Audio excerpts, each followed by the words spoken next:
If there is a demand of something in the market, there will surely be a supply of it.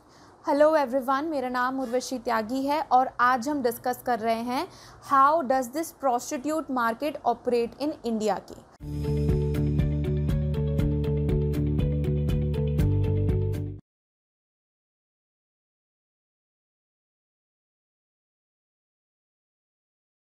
तो सबसे पहला सवाल, what is prostitution. Prostitution जो है वो एक तरीके का एक्सचेंज ऑफ सेक्सुअल प्लेजर है जो कि किया जाता है फॉर मेनली मोनेटरी बेनिफिट या अदर इकोनॉमिकल बेनिफिट्स के लिए। उसके बाद एक और बड़ा सवाल कि क्या प्रोस्टिट्यूशन या फिर जो सेक्स इंडस्ट्री है उसमें सिर्फ विमेन है, तो ऐसा बिल्कुल नहीं है। Today we are living in 21st century. Men और विमेन दोनों ही अपनी विलिंगनेस से या और बहुत सारे रीजंस की वजह से सेक्स इंडस्ट्री या फिर प्रोस्टिट्यूशन का हिस्सा होते हैं।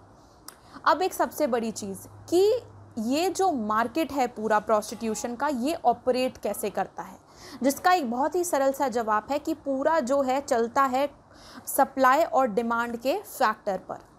इसका मतलब इस बात में कोई दौराहे नहीं है कि आज भी और पहले से ही सिंस टाइम इमेमोरियल प्रोस्टिट्यूशन की डिमांड रही है, प्रोस्टिट्यूट्स की डिमांड रही है। और अगर हमारी सोसाइटी में किसी चीज़ की डिमांड होगी तो सोसाइटी में उस चीज़ की, उस सर्विस की सप्लाई भी होगी। अब कुछ फैक्टर्स ऐसे देखते हैं जिसकी वजह से लोग डिसाइड करते हैं टू एंटर इनटू प्रोस्टिट्यूशन और इस चीज़ की सप्लाई जो है वो मीट होती है बाय द डिमांड।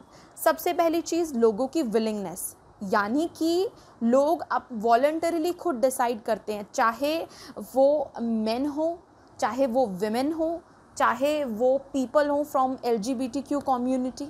उसके बाद एक फैक्टर है पॉवर्टी, यानी कि कोई इनकम का सोर्स नहीं है, इसलिए पीपल टेक अ डिसीजन कि they will be a part of prostitute industry. उसके बाद हम कुछ और वजह देखें तो हो सकता है ट्रेडिशन एक बड़ा रीज़न है कि फैमिली करती आ रही हैं, मदर ने, ग्रैंड मदर ने, ये सब इनका पार्ट थी, तो हो सकता है डॉटर भी विलिंगली इसी प्रोफेशन को ज्वाइन करे। इसके बाद एक बड़ा सवाल कि अगर हम बात करें कुछ फैक्ट्स की तो हम समझेंगे कि पूरे वर्ल्ड में इंडिया की जो प्रोस्टिट्यूशन मार्केट है वो करीब 8 बिलियन डॉलर की है। It's a very big market. There is equal supply and equal demand of it.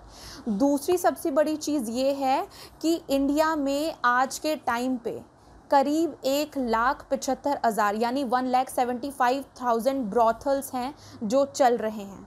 हालांकि अगर हम लॉस को देखें तो अगर कोई भी पर्सन ब्रॉथल को ओन करता है या मैनेज करता है तो वो एक ऑफेंस है और वो पर्सन जो ऐसा करेगा वो ऑफ कोर्स पनिशेबल है।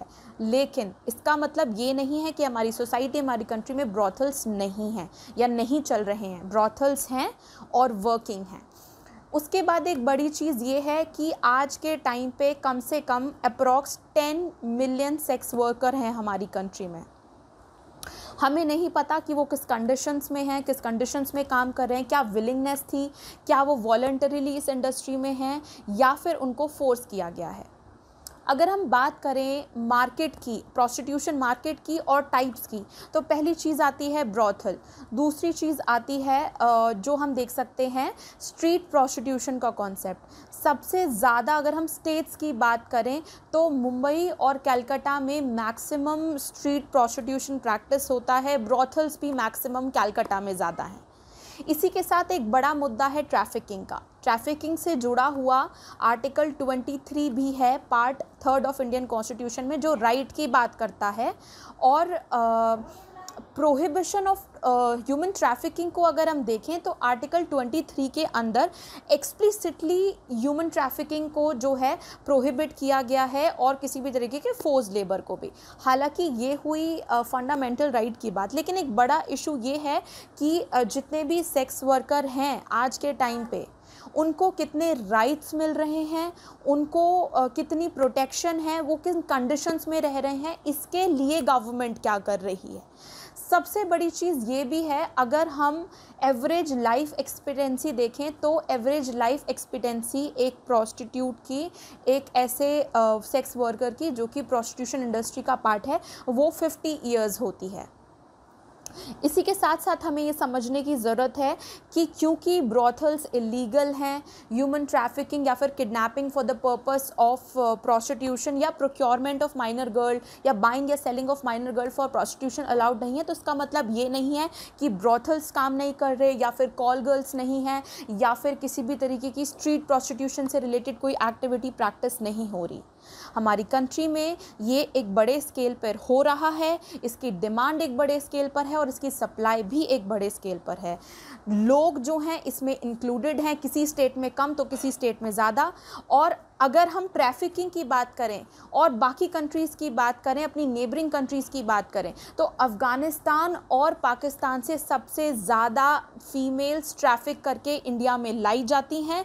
और सबसे ज़्यादा अगर हम इंडियन स्टेट की बात करें तो मुंबई और कलकत्ता में ये लोग लाए जाते हैं और इनसे प्रोस्टिट्यूशन का काम, इनसे जो है एज अ प्रोस्टिट्यूट वर्क कराया जाता है।